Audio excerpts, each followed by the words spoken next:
This is my note card for my speech. My name is Sarah Nelly. The date is September 17th, 2018. This is my academic case study speech for my communications class at JCTC. I chose to do a speech on a 3-day-old neonate that has hypothermia, respiratory distress, lethargy,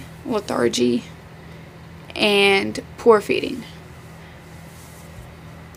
This 3-day-old neonate was born at 37 weeks, which is premature for most. Well, I mean, it is premature, but it's pretty normal. The baby had an uncomplicated delivery, but it was a C-section, or cesarean, I think is what it's called. The 3-day-old neonate was supposed to be released on his 3rd day, but during the examination, the baby showed signs of hypothermia, and his temperature was 37.5 degrees Celsius, which is 99.5 degrees Fahrenheit. This is considered a low-grade fever for most, but I mean, it's pretty serious for babies. Hypothermia is caused by an underlying metabolic disturbance. This can lead to death if not treated properly. The baby was first tested for his plasma ammonia levels, which is something you have to do for every newborn, and it's frequent during the newborn stage.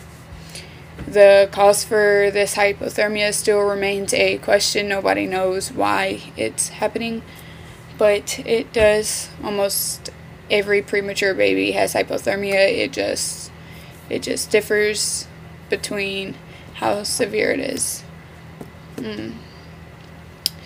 They are finding different ways to treat babies.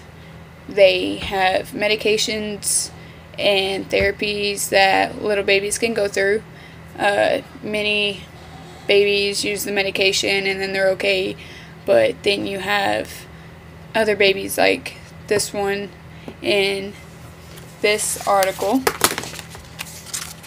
that does not respond well to the medication, so they try to use a different type of therapy, which is mainly the thing that helped the baby. But they do use 3 different kinds of medications, and they have to be used over a 24-hour type of thing, and those medicines are arginine, sodium benzoate, and sodium penolysatate. I don't really know how to say that, but that's how we're going to say that today. But the type of therapy that they use is called maintenance therapy, and maintenance therapy has 3 major parts to it. And the first major part is protein restricted diet, which you basically just watch what the baby eats and like all of that, and how the baby eats, if the baby eats, but you have to have the baby eat or starvation. Another thing is supplementation with citrulline and arginine, which is the medication used in the first 24 hours after the baby gets hypothermia. And then they have other types of medication, which was also stated. But Those are the problem, the solution, and the case study. So